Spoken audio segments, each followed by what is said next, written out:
Mnakumbuka kuna siku za nyuma hapo niliwaelezea kuhusu mambo ya Tanzania, si ndio? Mnakumbuka nikiwaambia kwamba Bwana anategemea kubariki taifa la Tanzania, kuwa na kiongozi ambaye naweza nikafananisha taifa la Tanzania na Malawi, kwa sababu Bwana anasema na hivyo ndivyo itakavyokuwa. Najua unabii unapokuja tukiuombea unatimia, tusipouombea tunamruhusu shetani kupata nafasi.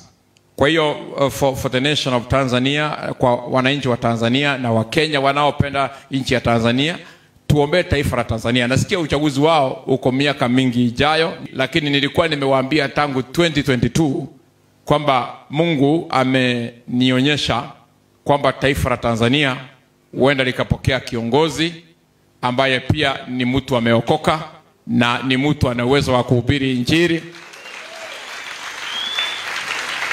Na ninamjua kwa jina. Amen. Hiyo haina maana kwamba sisi wachungaji tumeanza kujiandaa kwenda Ikulu. Hatuna hiyo nia kabisa. Mimi sina hiyo nia na sitakuwa nayo milele. Nataka hii peke yake. Maana ukienda Ikulu yako mengine hautaona.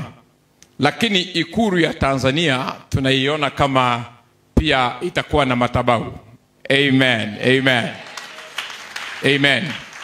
Kwa hiyo miaka michache ijayo tukiendelea kuombea taifa la Tanzania, litakuwa na Ikulu ambayo iko na madhabahu ya Bwana. Amjui maana yake, lakini kuna kitu Mungu anafanya kwa mataifa ya Afrika. Hallelujah. Wangapi mtaombea taifa la Tanzania?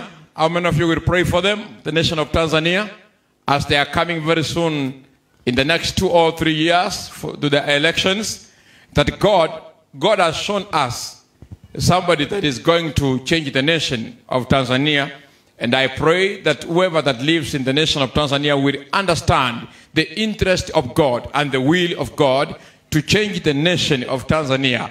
There is a lot that is going to change when such time comes. Nimesema swala la taifa la Tanzania kwamba ukiangalia pale ndani unaona kule Ikulu, unaona pia hekalu.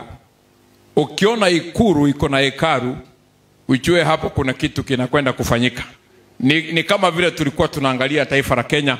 Ukiona Ikulu iko na hekalu, unatafuta kuinterpret ni nini Mungu anasema.